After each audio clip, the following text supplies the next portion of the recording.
This video is going to bother you if you're a woman. It's not saying that I'm sexist or anything, but in regards to marriage, my view of marriage is very I'm not a big fan of the current model of marriage as a man. I'm going to explain why, and why you should be careful when it comes to marriage. And this is where this is going to be another basically series on the facts the red pill puts out that are the correct facts. Now there's a lot of bull crap that gets put out by the red pill as well, but there is some straight up facts. And most of the time, most of the things about marriage are just 100% true when it comes to the red pill. So we're going to talk about marriage and why, as a man, marriage is a very backwards, unfair institution currently, and it needs to be changed because it favors women too much and it's very unequal. And it is honestly the reason that the red pill exists, actually, I think, is actually because of marriage and how unfair the institution is. Because we don't have a marriage institution that favors anything to do with men, even though we are the breadwinners and we are the reason that ultimately we are the ones that choose to get married. And there needs to be a change in order for us to have more, I think, a lower divorce rate. Women have to change their attitudes culturally in terms of marriage if they want to have the husband that they want, because there's too many instances where the woman has been provided for.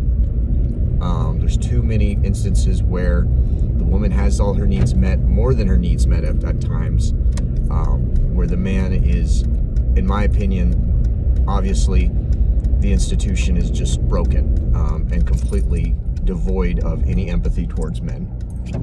We can argue this all day. Sorry, it's snowing.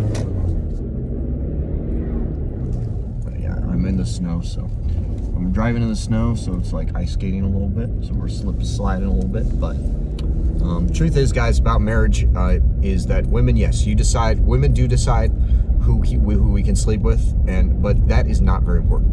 In the context of things, men have been lied to when it comes to relationships and the importance of sex.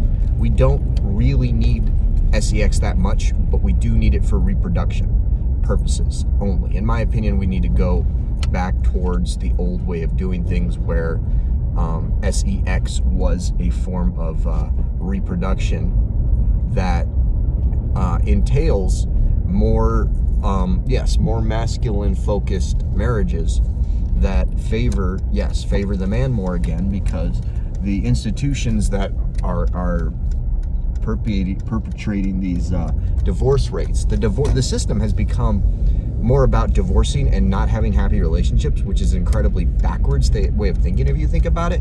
Like, why would you want have an industry literally dedicated to creating unhappy children, unhappy families, causing dangers and crime? Like divorce is literally horrible, and it's bad for the children. Now we need to think about, this is about the children. We need to understand that this is about protecting children and protecting the nuclear family, which is, you cannot argue that there's something going on with the nuclear family. Something very wrong is happening, and the negative perception men have, the negative attitudes towards men, is what's creating this. It's creating this backwards way of thinking, where divorce is almost encouraged. Women encourage other women to divorce men, even when they're provided for, just because they're bored. Okay, if there is something wrong with society, if a man has a family, he provides for the woman, he does his job, they are having a great life, at least supposedly. The marriage appears to be going good, where the woman is sticking to her part of the contract, because when you sign a marriage contract, you are signing a contract. I believe that. It's like a job of employment. And in most jobs, if you break the contract, you should get a penalty. You should be in trouble. For both sexes, this is one thing I'll entail. For both genders, you should be loyal to your partner if you marry someone. That is what I believe. Like, let's bring back a marriage institution where loyalty is prioritized, that the family structure is prioritized, not, how much money can I get out of this person? I'm gonna marry a person before I even know who they are. I don't like this person, I'm gonna leave. It's like, no, you signed a contract, there should be no going back. I mean, literally in biblical times in the Bible, it literally was a crime. It used to be a crime to do this stuff. To be adulterous was an actual criminal offense that could get you stoned to death. And while I'm not in favor of stoning people to death for this stuff, because it's not murder or anything, it destroys parts of society. It is ruining our culture. It ruins children's lives. It hurts the children. That's the most of all, because the children follow what their parents do. You understand? Like, parents, like, the way that they raise their kids matters. And the institutions that favor adultery and, bad behavior, in my opinion, are not productive institutions that are for the good of society, because society should be focused around the family. Society exists because the nuclear family structure exists. So breaking down the nuclear family structure actually is going to entail the breakdown of society itself. Because eventually, when people aren't having kids, there won't be people to work. Eventually, if people aren't able to work, you won't have, life will just fall apart here in America. You have to accept that the fact that the transition, the truthful transition of life is for a man and a woman to be loyal to each other, just to each other, and they respect each other enough that when they build a family, that they have committed to that, and there isn't, I want to go and sleep around, I want to go party still. It's like, no, you are not a kid anymore. When you need to grow the hell up. We need to grow the hell up, Generation X, or whatever millennials are, whatever our generation is. We have to embrace tradition again. We need tradition to come back into our generation. We have lost that. That is what I believe. That is why dating is screwed up. That's why people are more depressed than ever. It's also technology. We are so addicted to technology that we use it for a crutch. So we need to embrace the old traditions again. The wisdom, my mother, who, bless her soul, grew up during the feminist time, but she did not leave her family. She did not divorce my father, thank goodness, because our lives would have been miserable.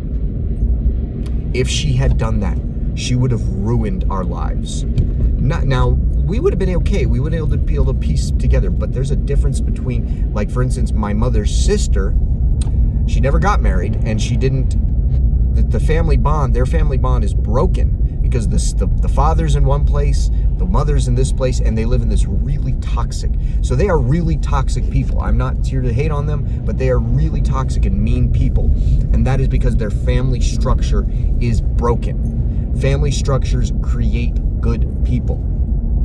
The difference between a person who is a criminal and a lot of the time the people who don't have these good... Now, there's exceptions to this.